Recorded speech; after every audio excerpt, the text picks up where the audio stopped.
Welcome, ladies and gentlemen, to the next part of the Sonic CD playthrough. And this time, we're in, well, what's universally considered the weakest level in the game. This is not a level most people like. Wacky Workbench. Now, the whole reason it's called Wacky Workbench, other than alliterative purposes, is you have this thing at the bottom that basically bounces you up. So you're constantly kind of in this tension between wanting to progress horizontally, but being constantly pushed up vertically because of this little bouncing platform. You just, but it's when it's flashing is when you will get bounced up. If it stops momentarily, sometimes it will stop flashing, and if you're on the ground at that time, it won't bounce you up. Anyway, those fire things don't really hurt you, but they will turn you to ice. If you do not break out of the ice by like rapidly pressing the jump button, you will eventually take damage. So keep that in mind. It's not really anything to worry about if you break out really quickly though. Anyway, those things look like they should kill you, but actually don't. They lead to a secret passage. Now if you keep your momentum centered on this platform, it will carry it and will count towards the amount of time you need to time travel. That is a pretty tricky time travel technique though, because if you miss the platform, you're not going to time travel at all. You're going to hit the ground, you're going to lose your momentum, and that's going to be that. Anyway, we're in the past of Wacky Workbench, with some really funky music. I mean, that's one thing Sonic CD always does really well. And here we're looking for the Robotniker and the metal Sonic projector. We don't have too many more of these things left, because after Wacky Workbench, we've only got 2 more levels to go, and actually, there are no metal Sonic projectors in the final level of the game, which is weird. There's Robotnikers, but the metal Sonic projectors suddenly disappeared. I'm not exactly sure why. Well, there you go, there's the metal Sonic projector for Wacky Workbench Act 1. I feel like Wacky Workbench's projectors and Robotnikers are probably the trickiest to find. Because honestly, I couldn't find them on my own. I needed a map to go find them. But this map, there's public domain maps. You can find them on like Sonic Retro and stuff. Anyway, you take that. You won't get crushed by that crusher there, even though it looks like it will. And it'll take you straight. If you're in the past, it'll take you straight to the Robotniker. You can also take that path in the present, and you'll see like the Robotniker, but you obviously can't interact with it. And you can find any of the Robotnikers in the present, but you cannot interact with them. However, the Robotnikers are not present in the bad futures. Obviously, they wouldn't exist in the good futures because they'd already be destroyed.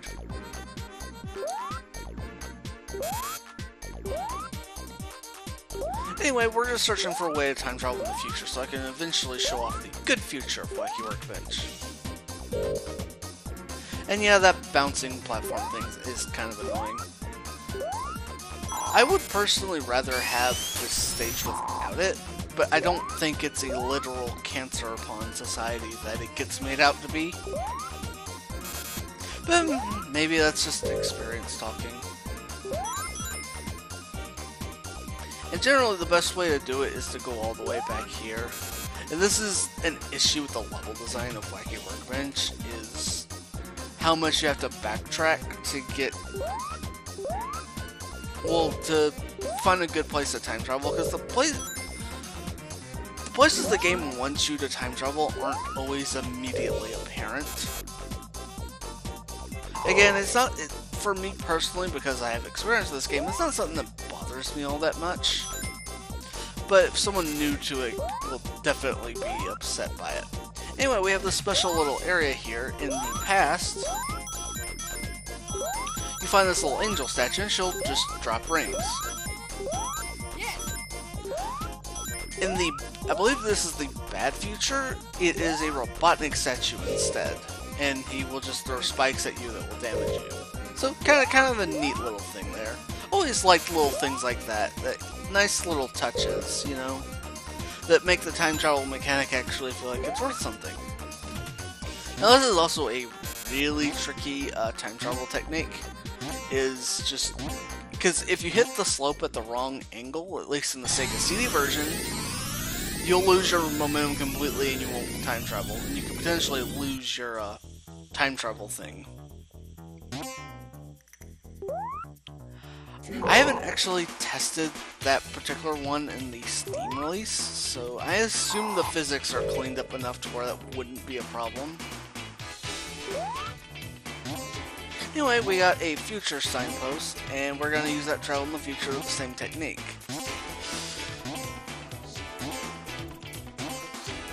Keep in mind that that trick is kind of hard to pull off. And we got it there.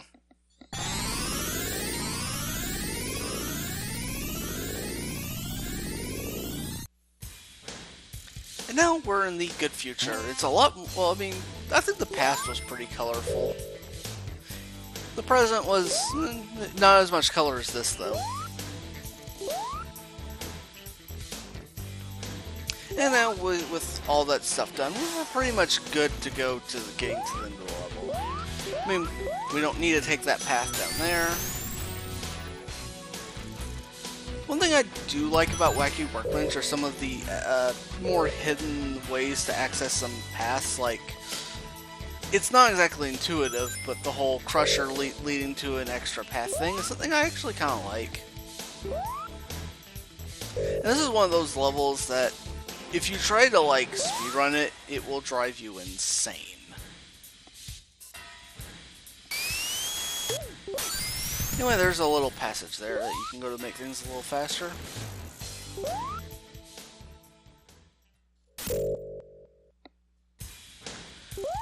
It's just, the way the level is designed is just not really made for, it's not Green Hill Zone.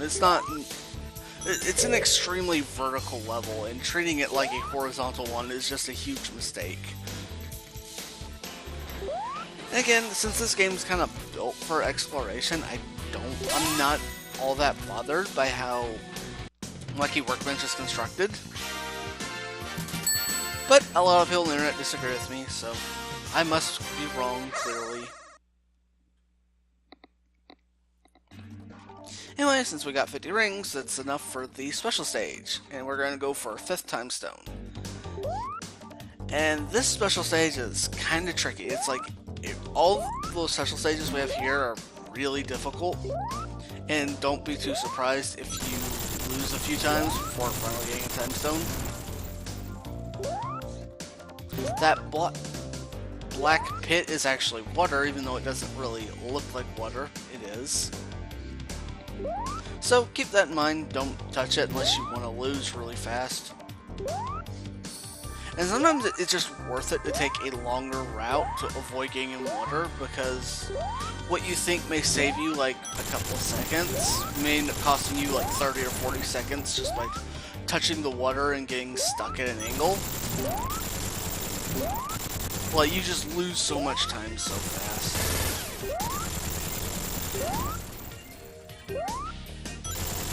And we've got one left. Also, the fan things, the fan platforms, like those tiles there, can actually help you aim a bit. I'm not exactly sure why, but I always feel like it seems to help me aim my trajectory for hitting the UFOs.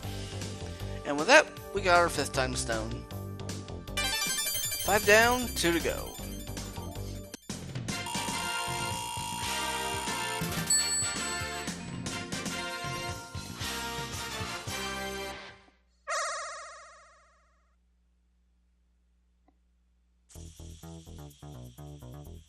And now we're in Act 2.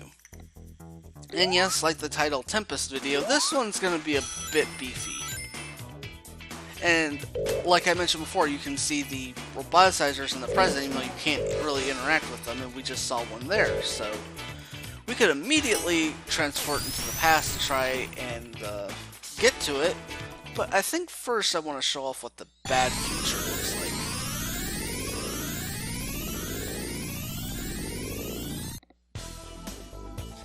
Because after I destroy that process, we're not really going to see it anymore. Anyway, here's the bad future of Wacky Workbench. Really funky guitar there, too. We have a little new object. I don't believe that was in Act 1. Kind of reminds me of the spinning wheels from Scrap Brain Zone in Sonic 1. They're not exactly the same, but it kind of reminds me of them in a way. The thing I like about Wacky Workbench is it actually introduces some like new objects to interact with, and that's always cool. Like this thing I really like about Sonic Mania, which is actually a fairly recent game where the Act 2s would introduce so many more new mechanics and new objects and new things, just new ideas in general, that it felt really fresh over Act 1, even though the Act 1s were fairly competent and well made. So I actually like Act 2 of Wacky Workbench quite a bit. I also like how they showed you where the roboticizer is in Act 1, but even though you have to like kind of go out your way to get around to it, which was something I appreciated.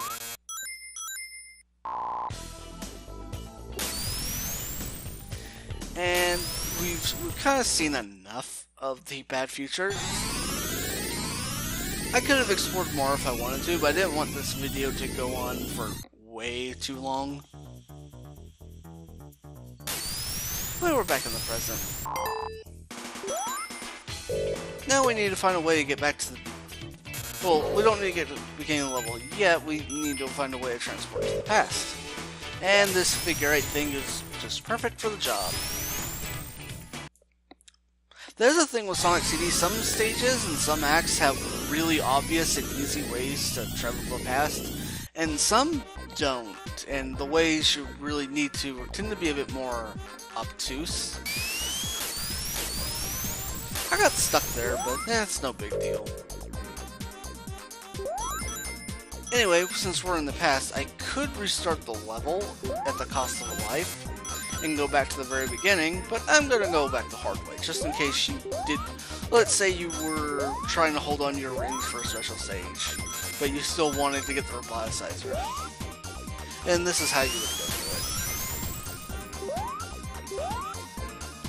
I do think, overall, Sonic C's level design could be more elegant. It gets derided as being bad. I wouldn't call it bad level design. I think it's inelegant and inflexible is probably a better description. Anyway, when that platform thing stops flashing, you can actually walk through that passageway. And we can get over to the left side here, behind where the roboticizer was. Anyway, take these springs up here, and we blow up the roboticizer. So now we have the good future for Act 3. So we basically secured Wacky Workbench. Huzzah!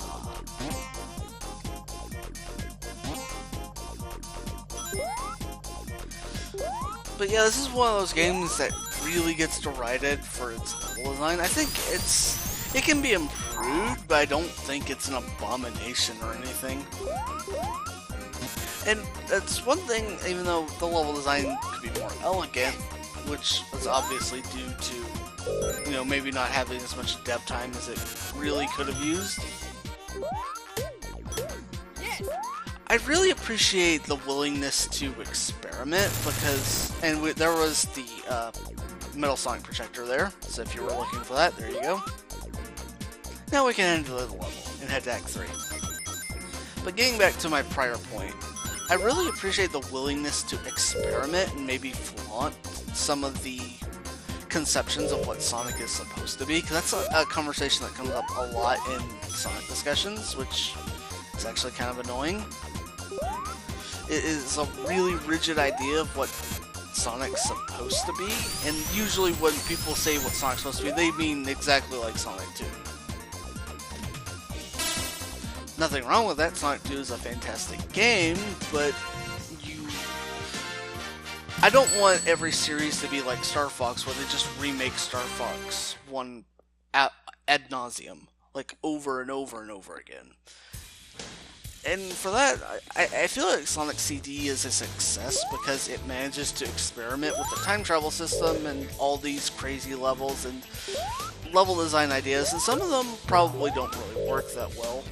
Like, I could live without the bouncing platform in Wacky Workbench, but it doesn't kill the game for me. And while I did really like the Unleashed Through Generations era, of Sonic. I have no opinion on Lost World as I have not played that yet, but... And I really enjoyed Mania, but I do feel like I would appreciate a good experimental game, but I don't want... Obviously, you don't want a bad experimental game, but sometimes it's nice just to see some fresh ideas being used. You know, you can see that with, like, Mario Odyssey. Even though I haven't played it yet, it looks like a fairly competent game in embracing a different approach to game design than what Nintendo normally works with.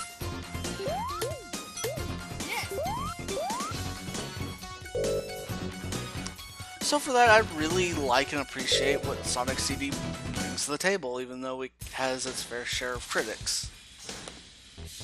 Anyway, we're at the boss, and you want to kick things off by immediately smacking Robotnik. Anyway, this boss is actually really easy. What you do is you jump on one of these platforms, and wait for the electricity and the platform to shoot them up. Now you move to the opposite platform, ideally in the center, because you'll just get crushed otherwise. And you just want to repeat the process again. Just jump on this platform here and move up to the next one. Now you're going to hit Robotnik again. He will go up. Now just avoid the spikes. While the spikes are flashing, they won't hurt you, so don't worry about that. And then smack him one last time. I believe you can get crushed on the wall up there, so don't do that.